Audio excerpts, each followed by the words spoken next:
And then this, so that's the positive feminine on the left. And then on the right, that's the Gorgon, and that's the thing that fills you with terror when you look at it. There's another representation of the positive feminine. It's another representation of Mary. There are representations very much like this of Isis with Horus on her lap. And people often consider those precursors, they're Egyptian statues, precursors to the Christian iconography. And, well, I suppose in some sense they are, insofar as they predated them in time, but the fundamental issue is that, well, this image has to be held up as transcendent, and by that I mean it's an image that's got to be at the basis of a value structure that actually works insofar as there's going to be human beings, because there aren't any human beings without the infant and the mother. And so if that's not held up as an image of ultimate value, then everything falls apart. And it's something our culture does extraordinarily badly. I had a client recently admit to me in ashamed tones that she wanted to have children. I said, well, you don't have to be ashamed of that, especially not if you're talking to me. And she said, oh, that's such a relief, because I can't talk to anyone about it at work. They seem to think that it's, you know, degrading. I thought that you can hardly diagnose a culture as more pathological than that. That's so appalling, and it's so hard. It's one of the things I really feel badly for young women, because they're not guided through this with any sense whatsoever. And I'll tell you what my experience has been working with women, and you can take this for what it's worth. And I've worked with women who've achieved the highest levels of their profession. I don't mean just in academia, but in a number of different fields. This is what happens. We'll take the typical woman, conservative woman, because they're more typical, conscientious, not particularly open. So they're dutiful people, you know, they're existing within the structures of their society. So I'll take female lawyers as a classic example. So they're very good at high school, very hardworking, very intelligent, but very dutiful, and often rather agreeable. And that's important, because it means to some degree that they want to please and they'll do what they're told. And so part of the reason I think that women are outperforming men in elementary, junior high school, and university is because they're more likely to be obedient. And I know that to some degree because we did analysis of students in Quebec and found out that one thing that predicted grades over and above intelligence and conscientiousness was agreeableness, and agreeable people got better grades than their IQ and conscientiousness would predict. And that's particularly negative for men. So imagine this is what's happening. So you're a borderline student, and you're also a bit rebellious and antisocial. I'm going to fail you. Like you're right on the cusp. Don't like you much. You fail. You have exactly the same grade profile, but I like you. Tick. You move ahead. You don't. And so one of the things that's dividing men from women as they progress through school is the degree to which they're agreeable. Now that works out to some degree for women insofar as the agreeableness moves them forward, but they encounter the negative elements of being agreeable later in their careers. Anyways, women are very good in high school, then they go to college, they're very good in college, they nail their damn grades, they do their studying, they get their A's, and they ace their LSATs, so they're smart too. Then they go off to do their articling, and they're really, really good at it. And then they get offered an associate position, and they're really, really good at it, and then by the time they're 30 they make partner, and let's say they're in high pressure, high paying jobs, $250,000 a year, $300,000 a year, $500 an hour. Okay, what's your life like? You work all the time, period.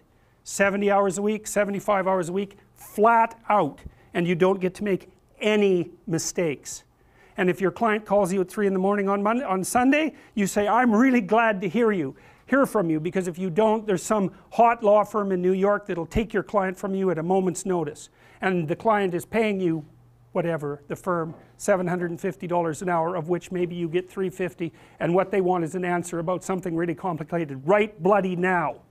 And you can say all you want about the fact that women have a difficult time with that because it's a male-dominant patriarchy. Any female lawyer who's hit 30 and is a partner that has any sense at all knows that's complete bloody rubbish. It's market determined right to the core. What happens to the women when they're in their 30s? They all leave the high-end law firms. Why? Because who in their right mind would want to live like that?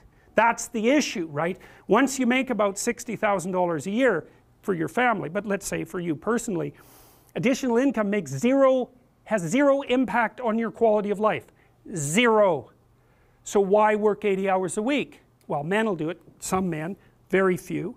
a handful of hyper-competitive men who are obsessed with hitting the pinnacle of the given dominance hierarchy they're in will happily work 80 hours a week, and they'll forego everything else, relationships, family, children, way in the second category. And so those men are often very difficult to live with too, because they're so obsessed with their career. It's hard to have a relationship with them. And maybe they don't have much of a relationship with their kids, but they're damn good at what they do, and part of that is they're smart and disciplined, and they'll work non-stop all the time. It's like an obsession, and that's the sort of people who run things. Those are the people who run things. Well, they're often also disagreeable too, because you want to manage people? Really? They're not going to like you. You know, and it's not an easy thing to not be liked, and actually if you're an agreeable person, and women are more agreeable than men, it's quite painful to be disliked. But if you're in a managerial and executive position, the probability that people are going to like you is quite low. Now, if you're a real son of a bitch, then they're going to dislike you more. But those positions are very stressful, partly because of the interpersonal dynamics, and they're also incredibly, incredibly competitive. So the women hit that at 30 and they're completely qualified, and the law firms are bloody desperate to keep them, because it's really hard to find highly qualified people, especially once you've put all that time into training them, especially if they're also good at bringing in business. The law firms trip over themselves to try to keep them. They can't. The women think, why in the world am I doing this? Why in the world would anyone in their right mind do this? Especially because they're often married by that point too, and generally they've married a husband who makes as much money or more than them. So they don't need the damn money. And so they think, well, there's more to life than this, which is exactly the right thing to think. And so they go and find a job that's 9 to 5 and controllable, so that they can hire a nanny and have some kids and have a life. And it's like, yes, that's the intelligent thing to do. So we've got things backwards in our culture. We're thinking, at least in part, why aren't there more women in positions of power? Wrong question. The right question is, why are there any men at all who want those positions of power? Because it's not just positions of power. You have to be such a knothead to think that. Oh, it's a position of power. It's like, sure, but it's a position of overwhelming responsibility. And if you make mistakes, you're done. Right? It's not like you occupy that position of power and everyone does what they're told all the time and your life is easy. It's like, forget about that. People are on your case to do exactly the right thing all the time, 100% of the time. And maybe you want that, and maybe you don't. So what I don't know what people think is these people are all sitting in their offices with their feet up on the desk, smoking cigars and oppressing the world. It's like, that isn't how it works. Those people, they work flat out all the time. So, and it's fine if that's what you want, and some people are like that. They're hyper-industrious people, right, from a trait perspective, no matter where you put them. If you put them in a forest with an axe, they just wander around chopping down trees non-stop, right? Because it's built into them. But if you want to have a balanced life, and you should want that, you know, because the other thing you'll find, and this is God's gospel truth, is that the older you get, if you have any sense at all, the more important your family is to you. Like the utility of your career, maybe that peaks around 35 or 40, and it starts to decline pretty rapidly after that. And what happens, if you're fortunate, you have someone in your life that you love, that you've woven yourself together with, and you have some kids so that you have something to do from the time you're 50 till the time you're 80. And so it's a real mistake. It's a barren future without children, man, I can tell you that. It's a real mistake.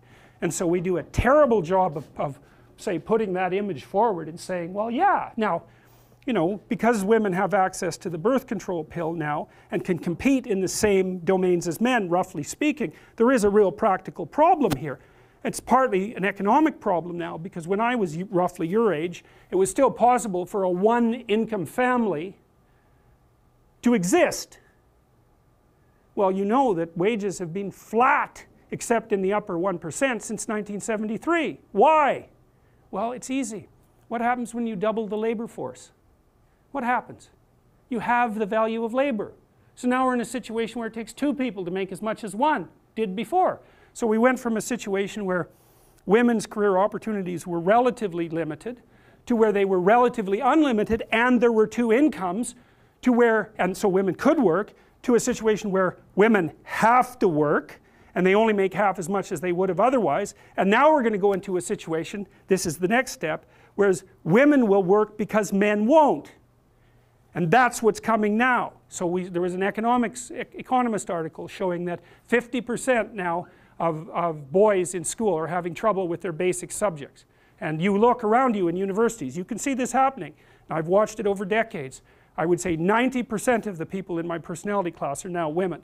There won't be a damn man left in university in 10 years, except in the STEM fields. And it's a complete bloody catastrophe. And it's a catastrophe for women, because I don't know where the hell you're going to find someone to have a, you know, to marry and have a family with if this keeps happening. So, and you think when you're 19, because you're so clueless when you're 19, you don't know a bloody thing, you think, well, I'm not really sure I want children anyways. It's like, oh yeah, you tell how well you've been educated. Jesus, dismal, dismal. Without fail, I got to tell you, without fail, I've watched women go through their professional careers, many, many of them. It's a very rare woman who at the age of 30 doesn't consider having a child her primary desire. And the ones that don't consider that, generally, in my observation, there's something that isn't quite right in the way that they're constituted or looking at the world. Sometimes you get women who are truly non-maternal, you know, by temperament. They have a masculine temperament, disagreeable, they're not particularly compassionate, they're not maternal, they're not that interested in kids. Fair enough, man. But there aren't that many of them, and there's plenty who will not admit to themselves that that's what they most desperately want. Do you think women would be better off if they had kids earlier, focused on a career, say in their 30s? Who knows? Like it really is a problem. It seems like a more rational decision to me. Yeah, it's a really tough one. I don't think anybody knows the answer to that, because I mean, if you're 35 and your kids are, say, 10, 11, yeah, then you can go get a bachelor's degree, get your master's. well, It seems more easy that way yeah, than having the career first and then trying to raise young kids. yeah, I can't answer that, because I've seen women do a good job of it both ways. And you do get the odd woman who manages a high-powered career and kids, but Jesus, those women, man, like they buy more powerful microwaves because it'll take 45 seconds to cook the food instead of a minute. And I'm not kidding. It's like they're up at 5, they exercise for half an hour, they make breakfast, they get their kids ready to work, they go to work, they work 14-hour days, flat bloody out, they come home and work for another 2 hours to get their kids organized, they have a nanny to help them out, and then they work for 2 more hours before they go to bed at like 1, and then they're up at 5 and they do that again.